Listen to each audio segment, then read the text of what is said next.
عليه الصلاة والسلام لتكون مكفرة للذنوب ومطهرة للآثام. نشهد أن لا إله إلا الله وحده لا شريك له الذي يكرم المؤمنين والمؤمنات برؤية جماله في دار السلام. ونشهد أن سيدنا وسندنا ومولانا محمدا عبده ورسوله المبعوث بالدعوة وهي إلى دار السلام. صلى الله تعالى عليه وعلى آله وأولاده وأزواجه وأصحابه وأتباعه وخلفائه الراشدين المرشدين المهديين من بعده ووزرائه الكاملين في عهده، خصوصا منهم على الأئمة خلفاء رسول الله على التحقيق أمير المؤمنين حضرة أبي بكر وعمر وعثمان وعلي وعلى بقية الصحابة والتابعين رضوان الله تعالى عليهم أجمعين. أيها المؤمنون الحاضرون اتقوا الله وأطيعوه إن الله مع الذين اتقوا والذين هم محسنون. قال الله تعالى في كتابه الكريم: أعوذ بالله من الشيطان الرجيم. بسم الله الرحمن الرحيم. إن الدين عند الله الإسلام. صدق الله العظيم. Pek aziz ve muhterem Müslümanlar, aziz cemaat, bizim bugünkü hutbemizin mevzusu İslam dini teslimiyet dinidir hakkında olacaktır.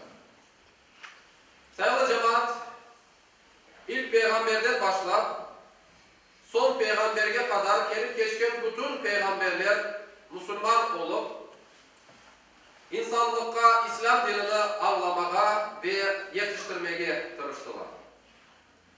Çünkü İslam dini kurtuluşa erişmek, teslim olmak, boysunmak ve barışıklık dini demektir. İslam sözü taşıyan bu yüce manalara esaslanıp şunu aytmak mümkün. Bütün peygamberler bir tek Allah'a teslim olmakla, onun karşısında boyun eğilmesini, insanlar arasında barışıklık ve selametliklerin yayılmasını ve neticede Allah razılığını ve cennetini kazanıp kurtuluşa erişuge davet ettiler.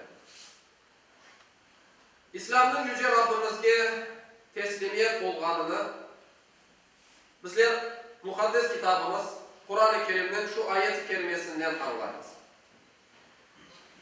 Bir vakitlara Rabbi ona, yani Allah-u Teala peygamberi olan İbrahim Aleyhisselam'a teslim ol, yani Müslüman ol degende o alemlerinin Rabbine teslim oldum dedi. Başka bir ayetinde de Rabbimiz bizlerge böyle buyurar: Rabbinizge yöneliniz, sizge azap gelmeden evvel ona teslim olunuz. Yüce Rabbimizge yönelmegen, ona teslim olmadan, onu inkar etip dinine karşı gelgen kimseler asla kurtuluşa erişemeyecekler. Bunu da bizlerge Rabbimiz, bizim mukaddes kitabımız Kur'an-ı Kerim'de böyle anlatar. Kim İslam'dan başka bir din kılırsa, bu ondan asla kabul edilmeyecek. Ve o ahirette ziyana uğrayan kimselerden olacak. Aziz cemaat, selam sözü de, İslam sözü de bir tavırdan gelir.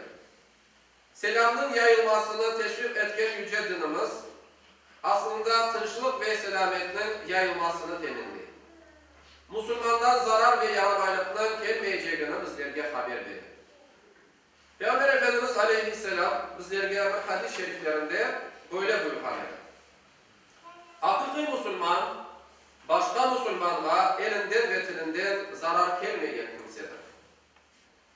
Bundan sebeptir, özüne Müslüman degen kimse, birinciden yüce Rabbine teslim olup, onun emir ve yasaklarını yerine getirmeye tırışar. Çünkü Rabbimiz için yapkan ibadetlerimiz bir manada ona boysunganımızı, teslim olganımızı işarettir. İkinciden özüne Müslüman degen kimse, insanlara zarar getirmeyip faydalı olmaya gayret etmelidir. Bu dinimizin bir emridir. Peygamberimiz Aleyhisselam yolda yatıp insanlara zarar getirecek taş ya da pıtak gibi şeylerinin alınıp kenara taşlanması, insanların faydası için saçılgan teleklerinin meyvesi sahibine sadaka olacağı hakkında bizlerge haber verdi. Sayın cemaat, hutbemizde inşallah hutbenin başında okulan ayet-i kerimenin manasından inşallah bitirmeye tırışacağım. Yüce Rabbimiz bizlerge Kur'an-ı Kerim'den Ali İmran suresinin 19. ayetinde buyurar ki şüphesiz Allah katında din tek İslam'dır. Yüce Rabbimiz bizlerge İslam'ını, selamını ve amallıkını yaymaya daima yardımcımız olsun. Ela inne ahsenel kelam ve ablegan nizam kelamullahil melikil azizil allam kema kâlallahu tebâreke ve teâlâ fil kelam ve izâ kuri'el Kur'anu festemi'û leh ve ansitû leallekum turhamûn.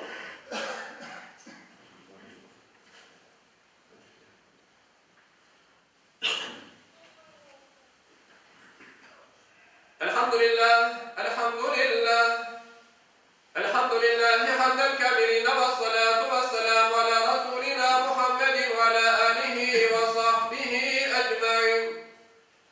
Te'zîmen li nebiyyihi ve tekrimen li fehâmeti şâni şerefi safiyy. Fekâle azze ve celle min qâilin muhbiran ve âmiran.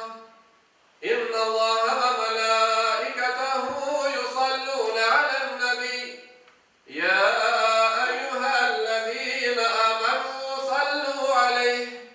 صلوا عليه وسلموا تسليما اللهم صل على سيدنا محمد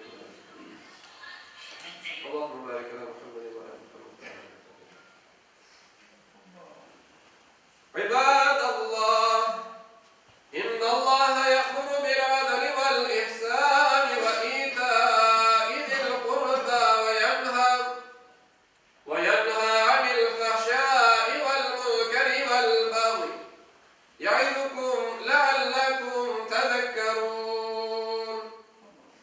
Sayın cemaat, hepimiz bilgenimiz gibi şimdi bizler 3 aylar içerisinde ve bu 3 aylar içinde bir takım geceler olup geçiyor. İnşallah pazar ertesini sağlık gününe bağlanan gece bir Berat gecesidir. Elbette ki her vakit olğanı gibi, her bir camide olğanı gibi bizlerde de bunda bir takım yapacak vazifelerimiz vardır.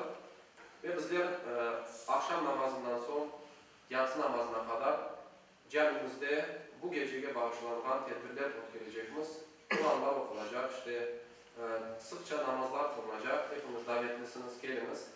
Ve daha bir ilan etmek isteyeyim, bugünkü cuma namazımızda toplanacak sadaka Halil degen din arkadaşımızın hastalığından tedavilenmek için toplanacak. Geliniz, yardım edeyim madden ve manen. Allah-u Teala inşallah bizim yapacak bu yardımımızı kaytarır. Allah-u Teala bizim inşallah yapacak cuma namazımızda dualarımızla en güzel şekilde